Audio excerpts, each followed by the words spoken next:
Eh, Hoy miércoles damos inicio a, esta, a este bloque. Estamos ya llegando al final del cuatrimestre. Queda este bloque y reforzar lo que sería termodinámica en la parte teórica. Viene ahora lógica cableada y tableros industriales. Entiendo que seguramente esta temática lo habrán tocado con el profesor Monzón. En esta materia también algo, algo tocamos eh, con respecto a lo que sería la lógica cableada, ¿no? Con respecto a lo que es la lógica cableada, capaz que alguna vez haremos oído hablar, ¿no? De esto o no. Y el término se refiere a la implementación de circuitos electrónicos para procesar información y que esos mismos circuitos, estos circuitos estén de una manera lógica y predecible. Es lo más importante. Eh, a lo largo de esta clase lo que vamos a explicar, o sea, qué es la lógica cableada y cómo funciona, ¿no? Y cuáles son sus aplicaciones. Eh, es un sistema de control ante todo, ¿no? La lógica cableada. Ahí está, ya es Mario. Hola, ¿qué tal, Mario? ¿Cómo andas?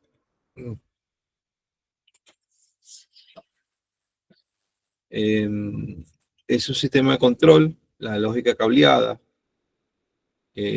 porque bueno, lo que toma en cuenta son los componentes físicos que están interconectados, como los relés, como los conectores, temporizadores, para hacer operaciones lógicas, sin necesidad de la programación. Eh, hay un, bueno, para avanzar, ¿no? En lo que es la teoría de la lógica cableada, ¿no? Los controles industriales, necesitamos, ok, lógica cableada, ¿sí? O lógica de contacto. Es una forma de realizar controles, ¿sí? Lo que se busca es controlar, ¿no? Controlar de una manera lógica y predecible. La lógica cableada se refiere a la implementación de circuitos electrónicos que procesan información de una manera lógica. Los circuitos van a estar diseñados de una manera que pueda seguir una serie de reglas lógicas eh, que van a determinar cómo se procesa la información, ¿sí? En esencia, esta lógica, la lógica cableada, eh, es una forma de utilizar los principios de electrónica, o sea, de utilizar la electrónica para procesar información de una manera que sea estructurada y la podamos predecir. ¿Sí? Sigo siendo enfático con esto, ¿no? Que lo podamos predecir a dónde va a llegar. Se basa mucho en la teoría de la lógica booleana. La lógica booleana ya la hemos tocado en otras materias, pero acá también vamos a tocar la lógica booleana. La lógica booleana establece, ¿no? Que esta información, estos datos que ingresan, se pueden representar mediante lo que se denominan variables, ¿sí? Variables lógicas o variables booleanas. Las variables lógicas booleanas se refieren a aquellas que se determinan en verdadero o falso.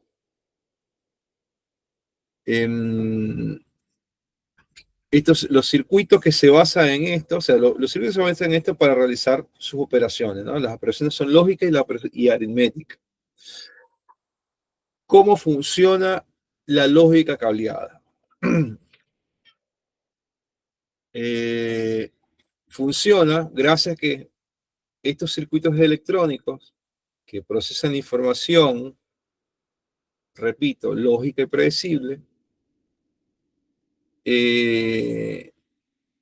llevan la información, hay un proceso de entrada, lógica y salida. Vamos a ver si ahora más adelante tengo un esquema para hablar de eso. ¿Viste? Importante que sean autómatas. Acá, la lógica, esta es según la academia, ¿no? Y definiciones en el área de la ingeniería. La lógica cableada industrial consiste en el diseño de automatismo con circuitos cableados entre contactos auxiliares, relés y electromecánica.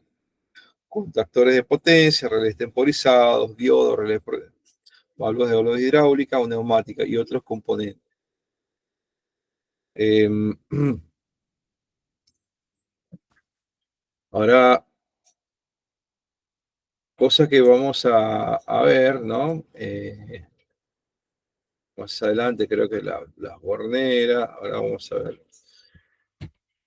ver, creo que lo tengo acá, que son las funciones lógicas. Lógica cableada versus la lógica programada. Eh, no, todavía me falta algo. Ya, los componentes, me falta algo, ¿no?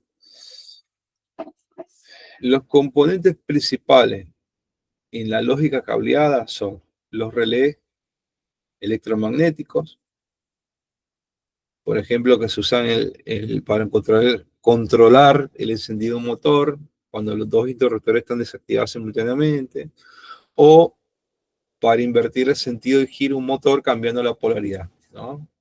También tiene los contactores, o contactores, eh, que son los que se utilizan para cuando se va a arrancar un motor trifásico industrial, ¿sí? Se necesita eso. O también el control de la potencia de un sistema de calefacción, por ejemplo. Tenemos temporizadores también, otro de los componentes, eh, que garanticen el encendido secuencial o una parada automática, ¿no? De una cinta transportadora, después de un tiempo determinado. Lo vimos el año pasado en los temporizadores TON, por ejemplo, y son varios temporizadores. Y los interruptores de seguridad, por ejemplo, las paradas de emergencia de una máquina y la detección de una puerta abierta en un horno industrial. Eh, no hace falta esto. Ok. Eh, ofrece sus ventajas y desventajas, pero a ver, estamos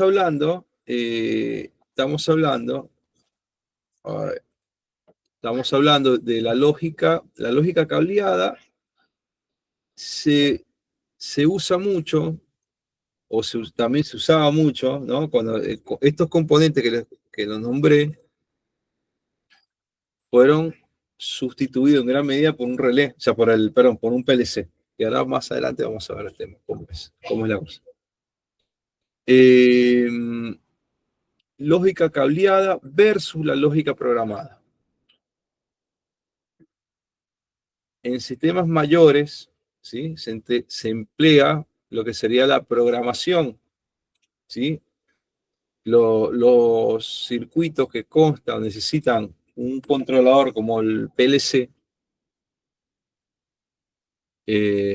Bueno, el PLC viene en gran medida a automatizar también facilitar y hacer mucho más simple esta parte que sería la arquitectura en un circuito industrial, que consta de relé, temporizadores, y el PLC ayuda a automatizar esto. Eh, no, se, no se programa con lenguajes tradicionales, ¿no? Tenemos distintos tipos de lenguajes. Nosotros en particular en esta carrera empezamos a ver ladder, no es el único. Y, y esta lógica es mucho más que una técnica, ¿sí? Es una forma de cómo se establece un orden, ¿no? En el trabajo. Hola, ¿qué tal, Juan? Buenas tardes. Sí, inclusive se habla como una filosofía, ¿no? De trabajo ordenado y prolijo. Bueno, este es un rack de lógica cableada. La lógica cableada, los estados, estos son los estados de la lógica booleana. Eh, bueno, ¿cómo funciona la lógica cableada, no? Eh, la lógica cableada, la lógica booleana, ¿no? En un circuito, ¿sí? Donde existe entrada y salida, está conectada, o sea, estas entradas y salidas están conectadas mediante lo que se llama las puertas o compuertas lógicas. Estas puertas o compuertas lógicas son microchips que tienen una determinada carga eléctrica o una determinada estructura y construcción que permite, por ejemplo, eh, las compuertas son las más famosas AND, OR, NOT, NAT y NOR. NAND y NOR.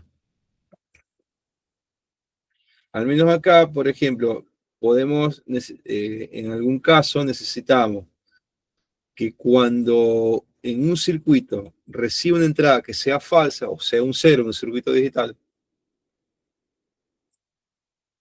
esa entrada, si es una entrada de AND, podemos hacer que gracias a un microchip como eso, a recibir cuando algo se apaga, que encienda una luz de emergencia o que encienda una alarma, por ejemplo. Este es un tipo de lógica cableada que se hace con estos tipos de chips de operadores lógicos.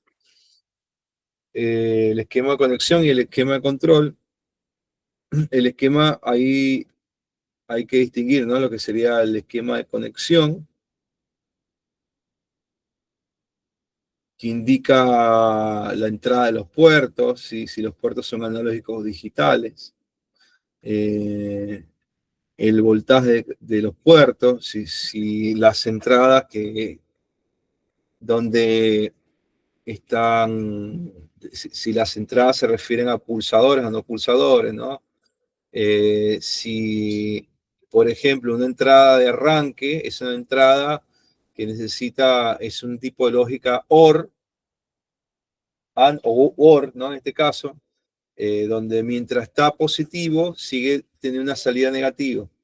Pero en cambio, la lógica parada es una lógica de AND, donde si recibe una entrada positiva, la salida va a ser falsa, o contrario, si recibe una entrada negativa, la salida va a ser positiva.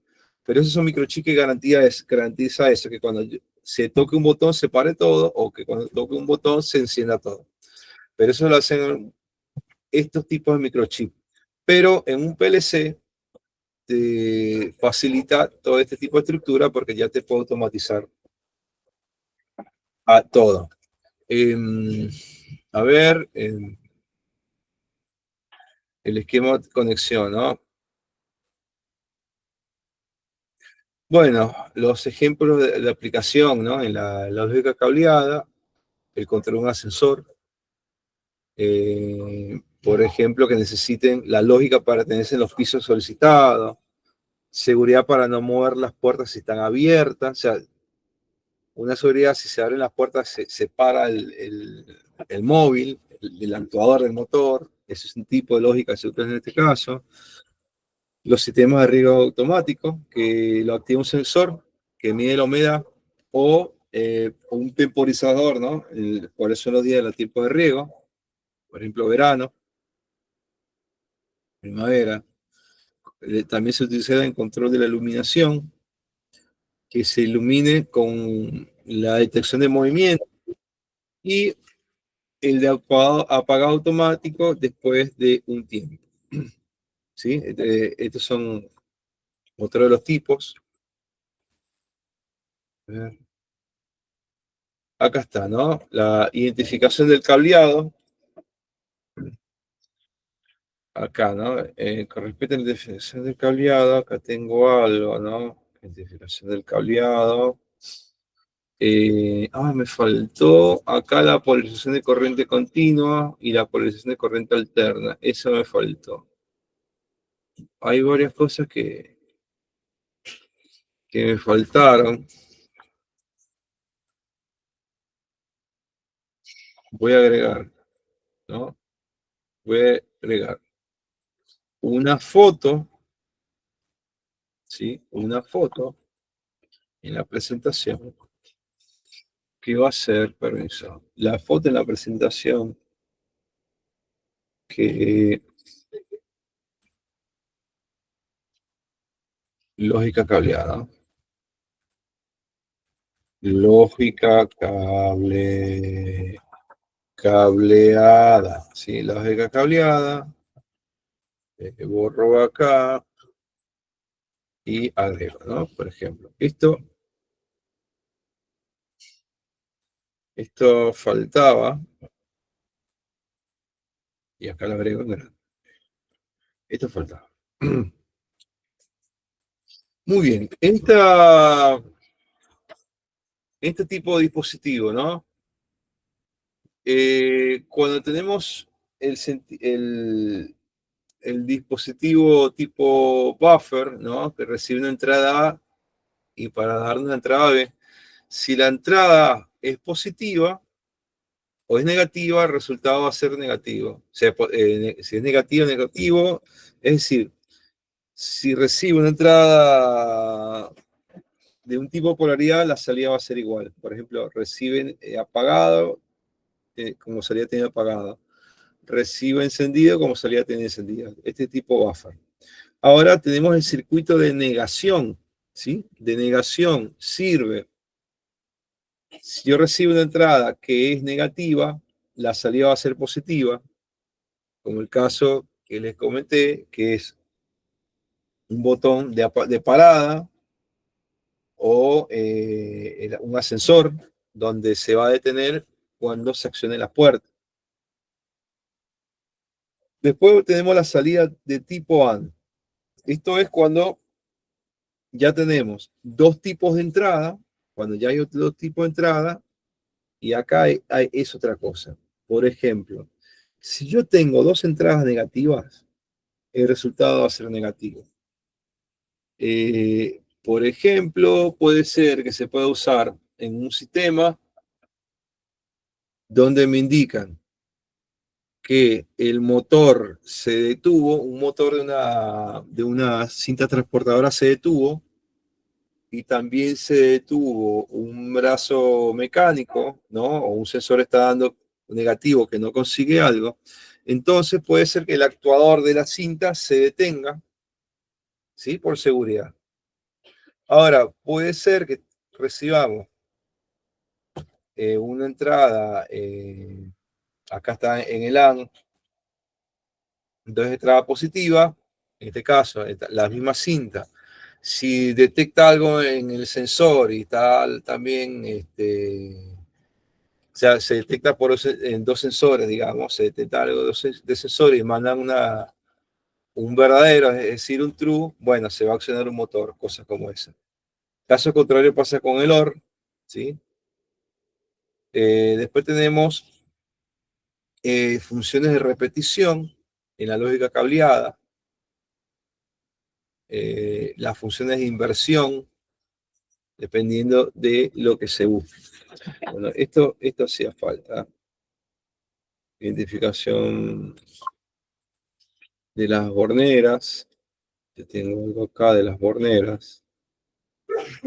¿Dónde están las borneras? Las borneras las tengo en otra. Eh, las borneras, un momentito, que tengo otra. Después la hablé de rack. Bueno, no la tengo acá. No la tengo acá. Después. Bueno, lo que sería la identificación, ¿sí? Hay una estandarización de cómo se tiene que identificar correctamente y los símbolos en los esquemas básicamente son los mismos.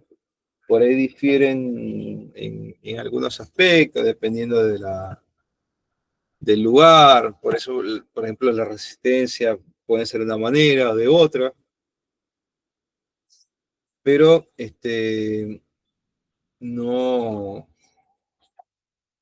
sea, no tienen una mayor diferencia, o sea, no es una diferencia abismal, ¿no? Lo que sería en la identificación, ¿no? Para señalarla.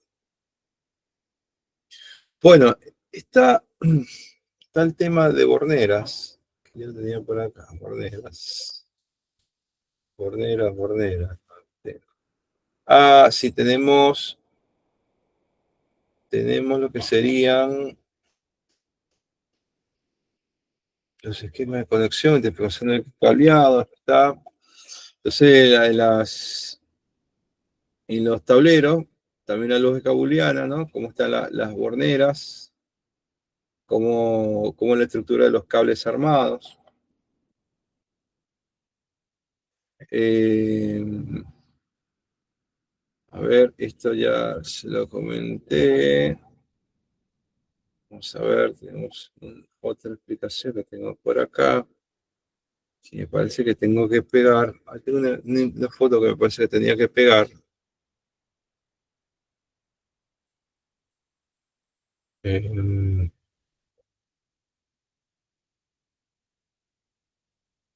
mm, no está por ahí.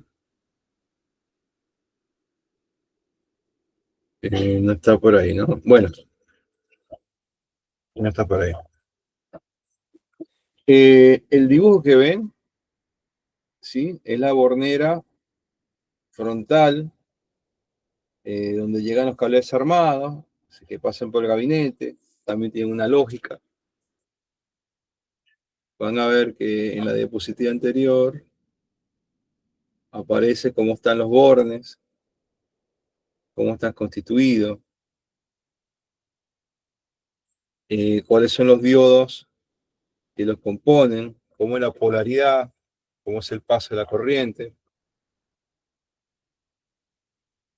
Tenemos acá los elementos, ¿sí? Los símbolos, la simbología de los elementos de mando. Este, cómo es el número de orden en la cifra. Por ejemplo, a ver, acá, ¿no? El número de orden. Ahí van a ver unos numeritos, ¿sí? Del 1 al 2, que nos va indicando, ¿no? ¿Cómo son los elementos de mando? Los contactos eléctricos de esos relés pueden ser contactados normalmente, o sea, que pueden ser contactados normalmente. Cuando son contactados normalmente reciben las siglas NA, ¿sí? Normalmente abiertos, ¿sí? Los normalmente abiertos son NA. Y NC es para aquellos que son los normalmente cerrados, que reciben las siglas NC. Eh, Al principio siempre se dibuja el contacto en su posición de reposo con la bobina de relé que está sin energía,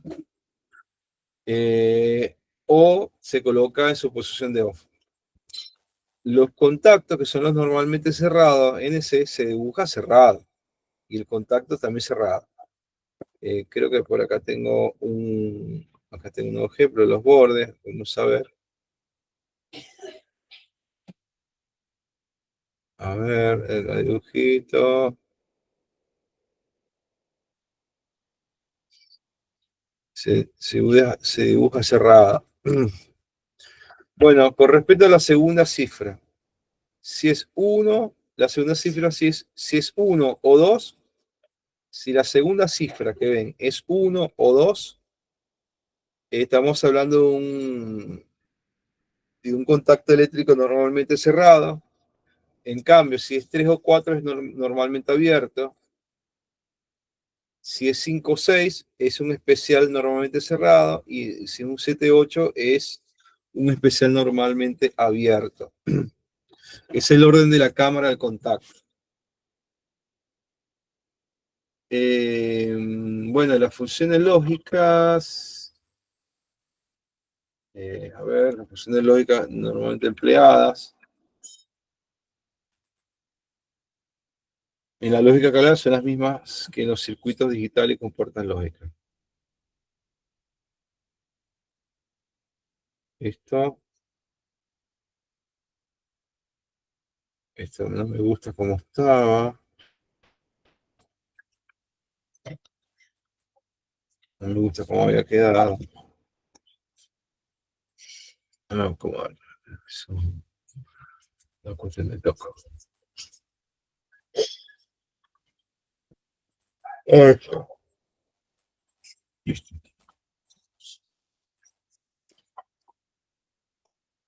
A ver, la presentación. Bueno, circuito automantenido, ¿sí? O el circuito memorizante. Un circuito digital tiene esta lógica. Capaz, creo que tengo entendido que ustedes están jugando, utilizando Logisim. En Logisim hay una forma de cómo se establecen las compuertas lógicas. Son mediante este tipo de símbolos que identifican si un elemento está negado o no está negado, si es un AND, si es un OR, si es un NOT, cómo es la secuencia. En la lógica cableada se escribe de otra manera, ¿sí? Se representa de otra manera en la lógica cableada. Esto es un ejemplo de un relé temporizado. La foto me quedó media rara acá. ¿Sí? El relé temporizado, cómo la constitución de ese relé, cómo, cómo están sus o sea, cada uno de los temporizadores, cuál es la señal de la bobina, cuál es la señal de contacto temporizado, el contacto instantáneo, ¿no? En cada una, eh, cómo se presenta. Bueno, eh, mando manual, mando automático. Y acá, a ver, esta simbología no se ve bien. Bueno, yo les di la simbología acá, pero se la voy a tener que buscar mejor, ¿sí? Porque no se estaría viendo bien. No está tan prolija, ¿no? Acá es un cuadro de simbología, pero que prometo dárselo de una manera más prolija. Bueno, estamos con los tableros eléctricos. A ver. Los tableros eléctricos son componentes esenciales dentro de cualquier instalación eléctrica, ya sea en el ámbito industrial, ya sea en el hogar. Estos se utilizan para colocar y proteger el cableado, los otros dispositivos electrónicos, que nos ayudan a controlar la electricidad u otras operaciones. Y bueno, uno le puede dar diferentes aplicaciones. Estas aplicaciones van desde algo sencillo como, por ejemplo, ¿no? Vigilar una instalación eléctrica en una casa, hasta cosas más complejas como controlar una máquina industrial con todos los actuadores que tiene y sensores, ¿no? De una forma automática. ¿Sí? Acá lo que nos vamos a enfocar, ¿sí?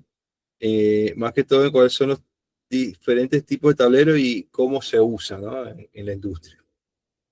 Entonces, ¿qué es un tablero electrónico?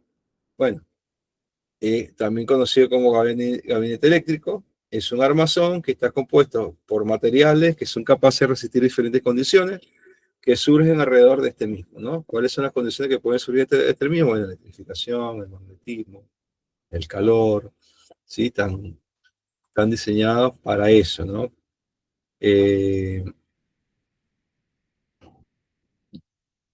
Ya, o sea, estos pueden ser pueden ser ambientales, ¿sí? Las condiciones, como la humedad, el polvo, la suciedad, o las condiciones de trabajo, como los golpes, las goteras, los vapores. También estos fueron diseñados para tener un mejor control sobre los componentes, o sea, cómo se colocan adentro, o sea, no se colocan de cualquier manera, hay una normativa cómo se coloca. Ya se pueden colocar de tal forma, no sé, con un simple vistazo se pueden ver todos los componentes, que es la otra, ¿no? Que se tiene que colocar de una manera que no estén los componentes no estén ni encimados, ¿sí? Y hay distancias donde se tienen que colocar, ¿sí? Y una lógica. Eh, sí, más que todo se hace así para que con un simple vistazo se pueda ver dónde están todos. Y poder revisarlo algunos si muestra alguna alerta o una actividad en el sistema. Las partes de los tableros, ¿sí? Tenemos el riel metálico, ¿sí? Eh, es el que los rieles son donde se van montando los componentes. Tenemos las glándulas. eh, las glándulas, ¿sí? Es para prensar el cable que pasa, que no quede suelto, que tenga una fijación. Tenemos las barras colectoras. Lo que se hace con estas barras es regular, ¿no? Cuando se necesita una gran cantidad de energía, bueno, tenemos la barra colectora, ¿sí? Y se construyen con materiales conductores como el aluminio, el cobre, etcétera. Después tenemos las borneras. Tenemos borneras, o sea, de conexión o clemas. Son conectores eléctricos, las borneras, ¿no? Conectores eléctricos que se utilizan cuando se quiere hacer una transición hacia el exterior, es decir, que el cable está dentro del tablero, llega a algunos puntos de la conexión, ¿sí? A conexión de este tipo de bornera. Y otro cable que está del lado opuesto, y entonces para llevarlo a algún sensor o motor, bueno, este componente se tiene que encontrar afuera. Después tenemos las prensas y los cables, ¿sí? Las prensas de cable son los que se conectan a la glándula. Y a pesar de que es un componente pequeño, las prensas o cintos son de mucha utilidad porque, bueno, se evitan para que los cables no salgan del gabinete, ¿no? Tenemos distintos tipos de prensa. Bueno, el gabinete sí que está hecho de un material dieléctrico resistente.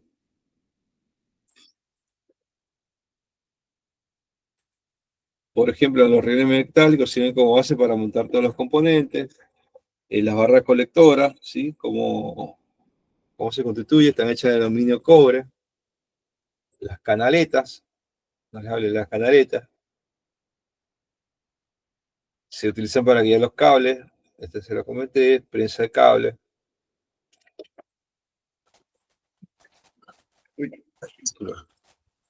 Los materiales en los tableros eléctricos, ¿sí? Los materiales en los... Tenemos, ¿sí? Los gabinetes eléctricos se pueden constituir de distintos materiales, ¿sí? Todo dependiendo del uso y la aplicación que se le vaya a dar. Algunos de los materiales más comunes son los que estamos mirando acá, por ejemplo, el acero al carbono, se utilizan principalmente para gabinetes industriales y exteriores. Son resistentes a la corrosión y ayuda con la protección contra la presión de entrada de agua y de polvo. Después tenemos los de acero inoxidable, ¿sí? Se utilizan para ambientes que son altamente corrosivos, como en las industrias químicas, las alimenticias. Por estas características principales, son los más resistentes a la corrosión, ¿no? A las altas temperaturas, y también es muy fácil de limpiar cuando son de acero inoxidable. Después tenemos los aluminios. Se utilizan en los interiores, donde no hay exposición a la intemperie o ambientes corrosivos. Y este material se usa porque es ligero y resistente, el aluminio. Después tenemos los de plástico, es el más frágil de todos los anteriores, pero también el más económico. Hay de PVC. También se usa en los interiores, pero hay que estar muy seguro dónde colocarlo, ¿no? Y los lugares donde se encuentran, ¿no? Salvo ya que si se protegen estos componentes, están adentro, pero bueno, es necesario proteger los elementos que están adentro del gabinete, ¿no? Que puedan resistir un buen golpe, jalones y etcétera. Y bueno, seleccionar el material de trabajo es muy importante, o sea, de qué material va a ser el tablero. Un material adecuado para un gabinete eléctrico se va en función del ambiente donde se va a utilizar, ya que esa selección va a asegurar que esa protección sea adecuada de todos los componentes eléctricos que lo constituyen. Tenemos tipos de tableros eléctricos. Acá está mal, ¿sí? Acá están los tipos de tableros eléctricos. Vamos a cerrar.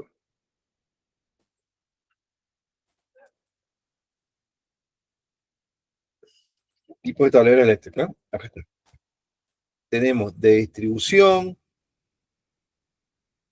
tablero de distribución, el CCM es control, el centro de control de motores, ¿sí?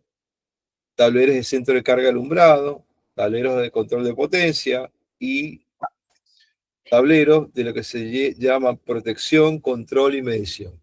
Vamos con el primero, los tableros de distribución. Los tableros de distribución pueden ser principal o secundarios. Un tablero de distribución, como su nombre, su término lo indica, lo describe, son aquellos que se encargan de distribuir la energía, ¿sí? La electricidad, se encarga de distribuir la energía eléctrica. Esa electricidad lo distribuye en los distintos puntos, ¿sí? Donde se utiliza dentro de una instalación eléctrica. Y bueno, estos tableros también tienen componentes como interruptores, protectores, medidores, etc. ¿Sí? Este tipo de tablero de distribución se puede dividir a su vez principal y secundario. Los principales son los que se conectan directamente a la línea de alimentación, por lo que tiene un interruptor maestro que puede cortar el suministro de energía. Después los secundarios, que son los derivados del tablero principal, y se encargan de controlar pequeñas partes del sistema. Son los tableros secundarios. Después de esto vienen los tableros de centro de control de motores. El tablero de centro de control de motores tiene una característica. Es que tiene todos los componentes necesarios para controlar motores eléctricos. Dentro de los centros de control de motores, los CCM más comunes, tenemos los contactores, los relevadores, los guardamotores, etc. Esos son los más comunes. El otro tipo, los de alumbrado y centros de carga,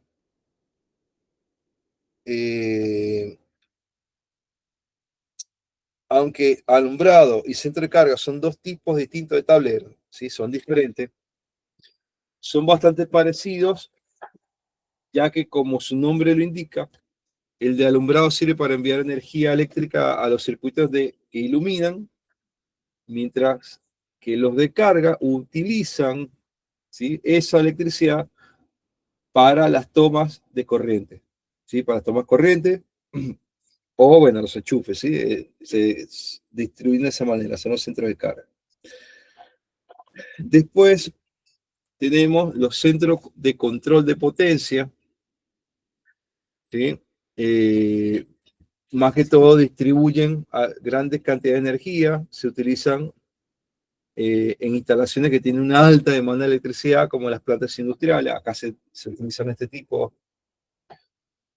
Después tenemos los de protección, tenemos los de protección, control y medición, ¿sí? PCIM. Los PCIM Este tipo de tablero tiene diferentes áreas de funcionamiento, ¿no? Como la de resguardar elementos de protección del sistema, o sea, colocar todos los componentes que se utilizan para controlar las máquinas, y también tiene un espacio para los medidores, ¿sí? Cuando nos indican una variable del sistema. Normalmente se utilizan gabinetes autosoportados, ya que estos pueden unir y formar tableros más comunes. ¿Qué es un tablero autosoportado? Bueno, acá un tablero autosoportado. Ya entramos en los tipos de tableros que tenemos: autosoportados, empotrados y adosados. El autosoportado, una de las características que tiene este tipo de tablero es la capacidad de sostener su propio peso y también unir varios gabinetes, ¿sí? De la misma característica para tener un espacio mucho mayor. En cambio, el gabinete empotrado, ¿sí? Es cuando se está haciendo la construcción, ¿sí? Donde se hace el hueco y se coloca con el mortero, ¿sí? Una de las características que tiene este, bueno, que va colocado entre las paredes o las estructuras. Y después está el adosado, ¿sí? Se diseñó para que se pueda colocar junto a alguna pared o cualquier tipo de estructura, que es el tipo de tablero adosado. Ah, eh, bueno, después, después de esto, vamos a tener un brevísimo, pero brevísimo break para seguir con una parte práctica, ¿sí? Una parte práctica de la temática de la parte práctica, ¿sí? Que tiene que ver con respecto al proyecto, y después seguimos. Pero bueno, ahora vamos a hacer pero muy brevísimo receso. A ver, dame colocarlo acá. Un brevísimo receso. Taller. Y arrancamos con el taller en un ratito. Bueno, vamos a tomar pero muy brevísimo receso. Los he compartido ahí. Y dejamos un poco de música mientras que tomamos ese receso. Nos vemos en 10 minutos como mucho. Dale, profe.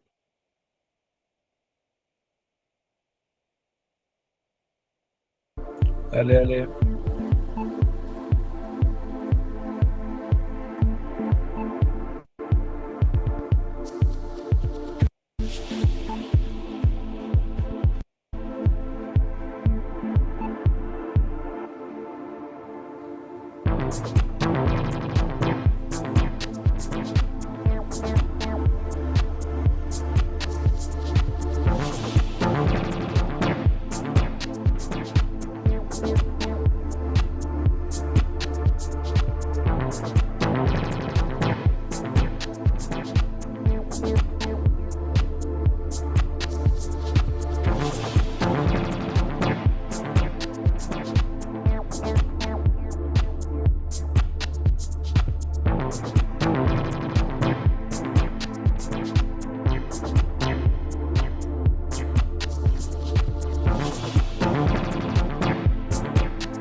bueno, avisen que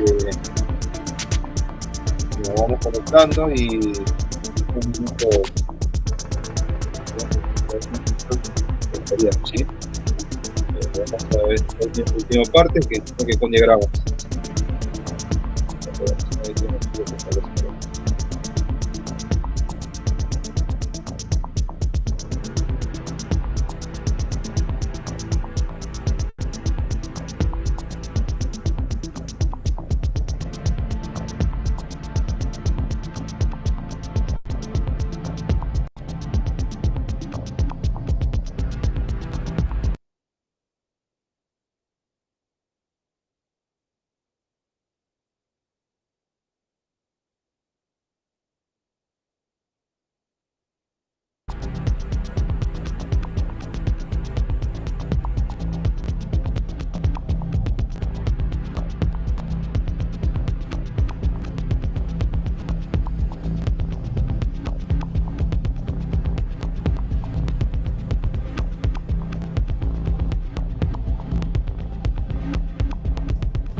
Vamos con la última parte.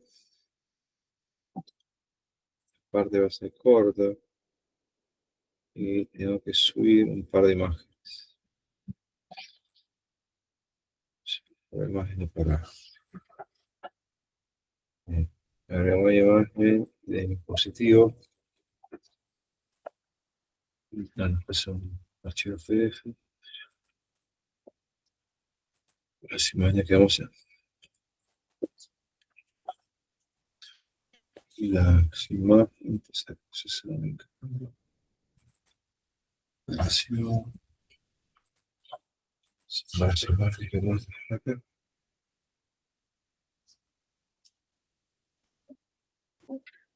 Ok,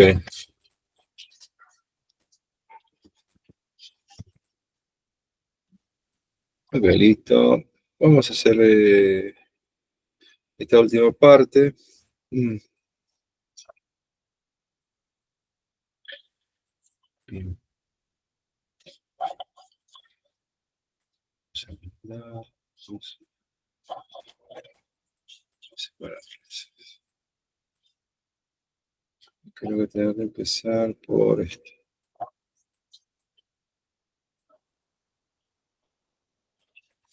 Ok.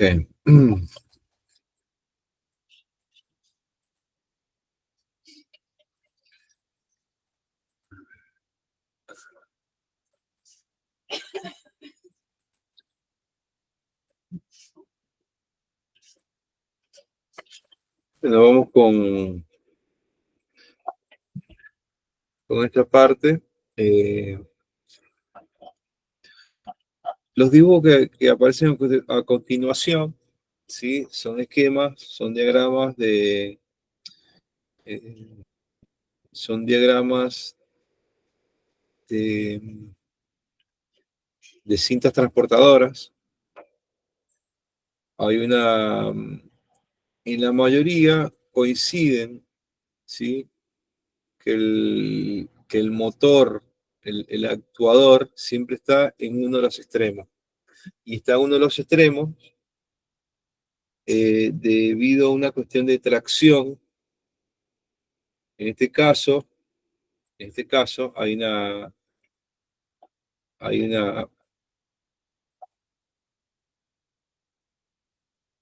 hay dispositivos de tensión, ¿sí? Que hacen tensión, dispositivos que buscan estabilidad, ¿sí? Este es el rotor que hace que se mueva, que se traccione, que vaya en aquella dirección o en otra. Eh, este es en uno de los dibujos, ¿no? Está bien. La cinta. Acá tenemos, sí, los rollers o esos cilindros que hacen que la cinta tenga una superficie uniforme, ¿sí? Hay que ver, en- habría que evaluar cuántos se deberían colocar.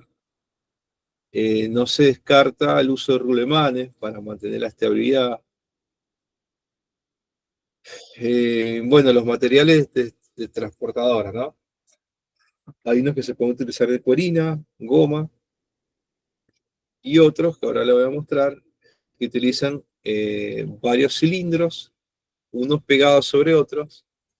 A veces son cilindros plásticos o cilindros de aluminio, que están muy pegados, y eso hace que cuando se cae un producto no se vaya hacia afuera, siempre esté rodando ahí, ¿no? Pero depende de lo que se va a hacer.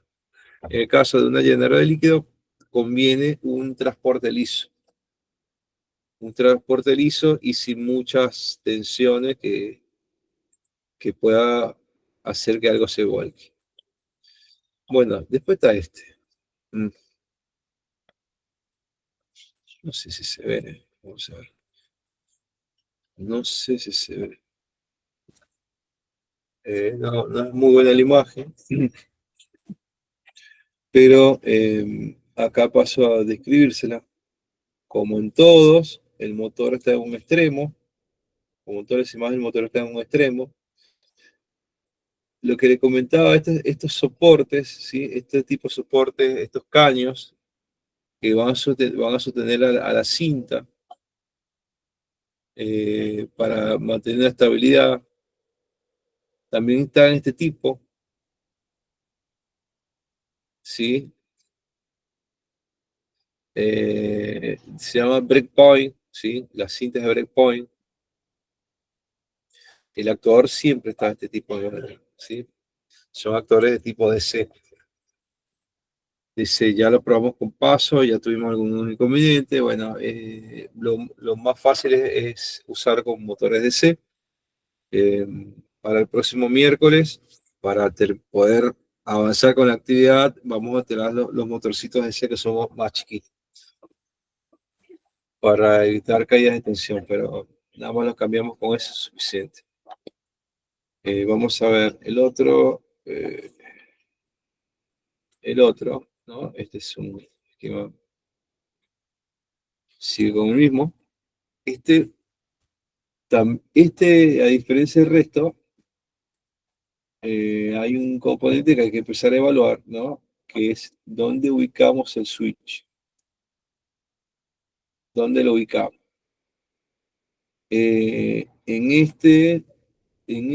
Bueno, el motor está en un extremo. Esta es la estructura más común, ¿sí? Para soportar la cinta transportadora. Para que esto, para que esto esté, necesita rectangular, necesita una pieza rectangular,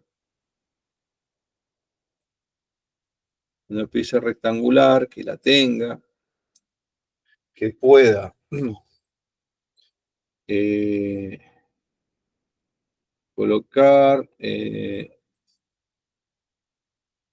que pueda, que pueda tener tornillos,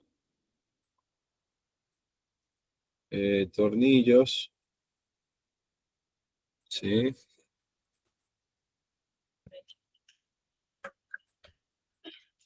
Sí, más tornillos por acá, que pueda tener, soportarlo, que sujete a esos cilindros, creo que va a ser lo mejor que sean de PVC, que tengan la misma distancia, eh, que tengan una varilla, tengo varilla en ese sentido, tengo varilla y que puedan estar esa varilla conectada con un rulemán para que el giro sea estable. Habría que pensar esto, el tema de la conexión eléctrica, si iría de este lado, iría del otro, si conviene, si conviene o no un botón, ¿sí? El botón de encendido, el botón de apagado. Esto lo podemos hacer tengo controladores lógicos que se pueden colocar, o tipo pulsadores para apagar y encender. Esto lo tenemos y lo podemos explorar. Lo podemos explorar su funcionamiento. Y por último está este esquema. Por último, a ver si se ve.